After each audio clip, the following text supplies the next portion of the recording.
কথা আমরা বুঝবো, কোন নফল ইবাদত নিয়ে আমরা বাড়াবাড়ি করবো না। ইবাদত যত বেশি বাড়ি করবো, ইবাদত যত বেশি বাড়ি করবো। এগুলো তো রোজা, আজকে হলো 14 তারিখ, কালকে 15 তারিখ। প্রতিটা আরবি মাসে 3টা রোজা রাখতে হবে। আইয়ামে 20 বলে যে রোজাগুলোকে, 13, 14, 15।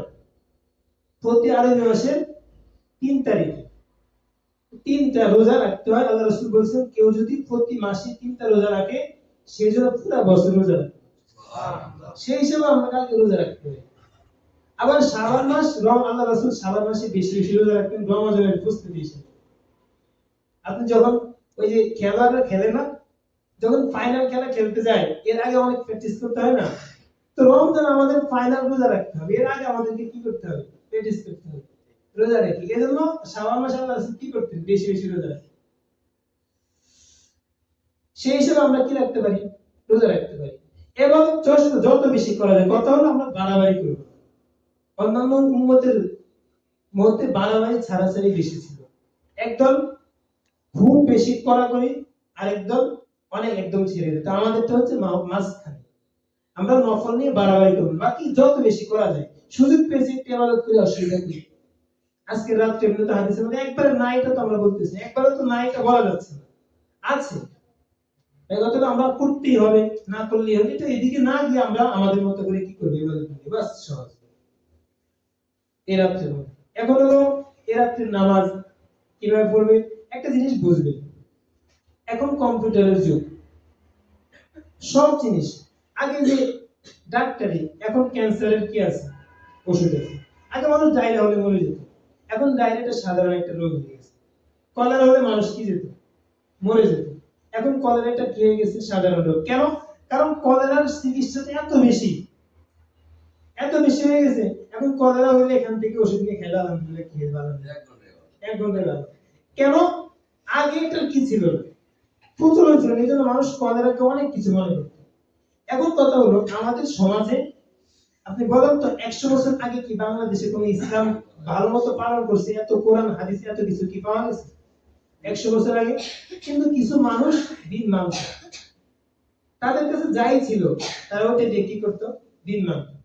এখন ওই জিনিসটা মানুষের কাছে প্রচলিত, এবং আল্লাহর কাছে ওরা যতটুকু ছিল এতটুকু খুব আগ্রহের সাথে গুরুত্ব দিয়ে মানত, এবং তাদের ইমানও কি ছিল?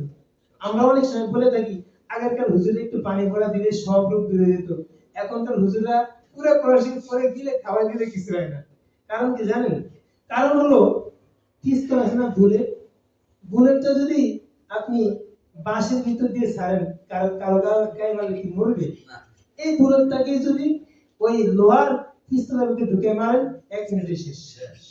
তাহলে ওই বুলেট, এটা আগে বেরিয়েছে, কোরআন আগে বেরিয়েছে এমন মুখ দিয়ে, যে মুখটা একদম পবিত্র ছিল।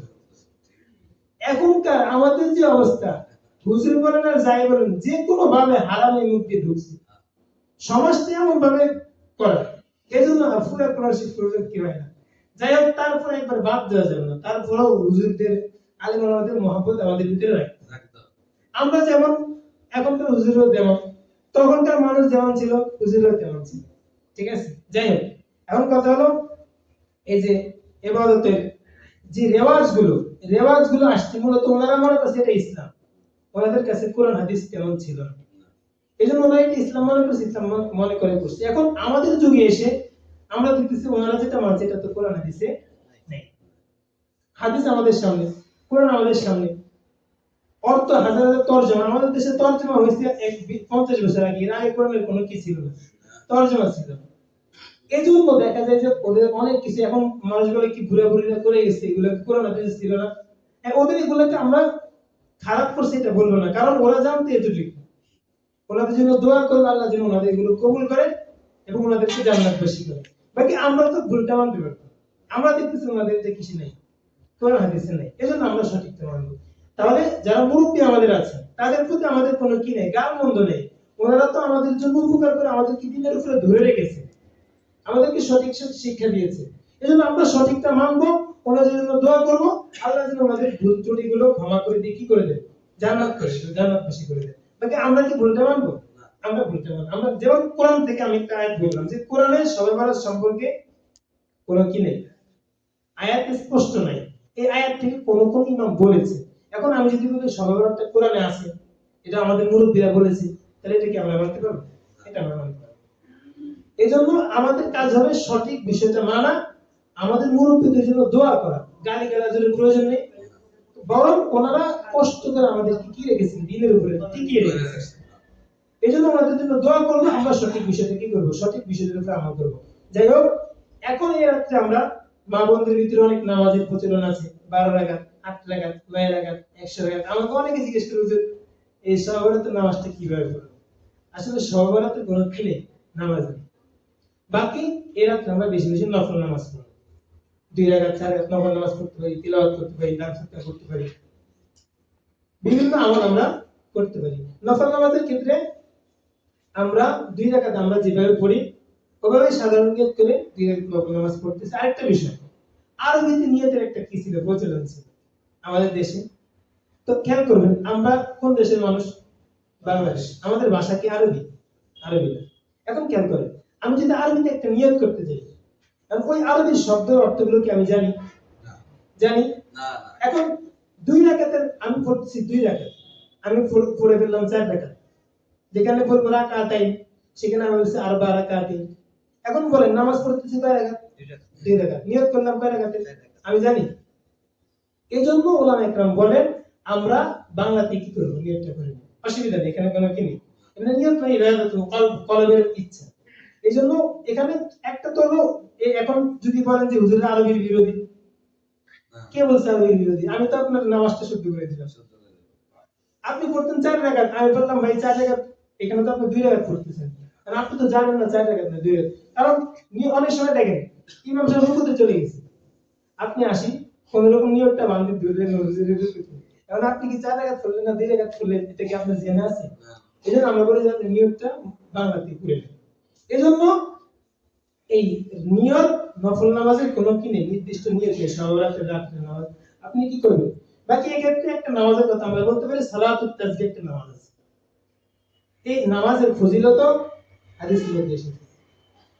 রহমতের নবী বলেছেন তার চাচাকে, আব্বাস রাদিয়াল্লাহু তাআলা, চাচা আপনি পারলে জীবনে প্রতিদিন একবারই নামাজটা পড়বেন, আর যদি না পারেন 7টা পড়বেন, আর যদি না পারেন প্রতি মাসে একবার পড়বেন, আর যদি না পারেন জীবনে একবার হলেও নামাজটা পড়বেন।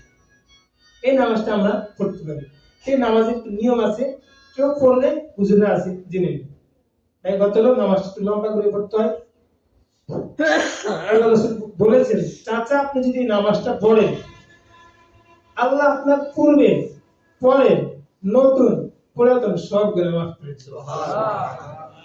এজন্য আমরা একটু অভ্যাস রাখি, শুক্রবারে একটা সময় থাকে, যেমন আজান কিন্তু অনেক তাড়াতাড়ি হয়ে যায়, সাধারণত শুক্রবারে আমাদের কাজটা বন্ধ থাকে অনেক, আমরা একটু আগে গিয়ে বয়ানের করার আগে আমরা নামাজটা পড়তে পারি, 20 থেকে 25 মিনিট সময় লাগবে মোটামুটি ভাবে পড়লে।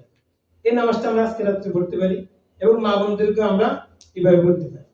কেউ না পারলে শিখে দিবেন। বাকি আমি সংক্ষেপে বলে দিতে পারি, একটা তাসবিহ পড়তে হয় 300 বার, সুবহানাল্লাহি ওয়ালহামদুলিল্লাহি ওয়া লা ইলাহা ইল্লাল্লাহু আল্লাহু আকবার। এই তাসবিহটা পড়তে হয় 4 রাকাতে 300 বার, এক রাকাতে পড়ে 75 বার। তো এটার পরে একটু নিয়ম আছে, এই তাসবিহটা পড়তে একটু সময় লাগে এবং অনেক সময় ভুল হয়ে যায়, লম্বা নামাজটা। এজন্য এই শরীর যদি একটু সুস্থ থাকে, ঘুমের ভাব না থাকে, তখন আমরা এই নামাজটা পড়তে পারি। একটা জিনিস আপনি পড়ে যদি ভেঙে ফেলেন তাহলে জিনিসটা খারাপ দেখা যাবে। এর একটু সুস্থ অবস্থায় ঘুমের ভাবও নেই, তখন আমরা এই নামাজটা দাঁড়াইতে পারি। এবং এই নামাজটা পড়বো কিভাবে? প্রথমে আমরা সালাতুত তাসবিহ 4 রাকাত নামাজ পড়তেছি আল্লাহু আকবার এইভাবে করে নিয়ত করব। এরপরে এই কেরাত পড়বো, কেরাতের পরে রুকুতে যাওয়ার আগে সুবহানাল্লাহি ওয়ালহামদুলিল্লাহি ওয়া লা ইলাহা ইল্লাল্লাহু আল্লাহু আকবার, এই জিনিসটা 15 বার করতে হবে। কয়বার? 15 বার রুকুতে যাওয়ার আগে। রুকুতে গিয়ে রুকুত তাসবিহ পড়ে আবার 10 বার, রুকু থেকে দাঁড়িয়ে আবার 10 বার, সিজদাতে গিয়ে প্রথম সিজদায় আমরা 10 বার পড়ব, সিজদা থেকে উঠে বসে 10 বার পড়ব, আবার সিজদাতে গিয়ে 10 বার, আবার সিজদা থেকে গিয়ে উঠে বসবো, বসে 10 বার পড়ে এরপরে দাঁড়াবো। এভাবে এক রাকাতে 75 বার হয়, 4 রাকাতে হয় 300 বার। এই নামাজটা আমরা এই রাতে পড়তে পারি। বাকি এটা মনে করবেন না যে এই নামাজটা এই রাতে, এটা কোনো কিসের নামাজ না, শবে বরাতের নামাজ না। বাকি যেহেতু একটা সুযোগ আমাদের আছে, আমরা এই নামাজটা এই রাতে করতে পারি। তো এতটুকু আলোচনা করলাম। আল্লাহ পাক আমাকে আমাদের সবাইকে আমল করার তৌফিক দান করেন। ওয়া আখিরু দাওয়ানা আলহামদুলিল্লাহি রাব্বিল আলামিন।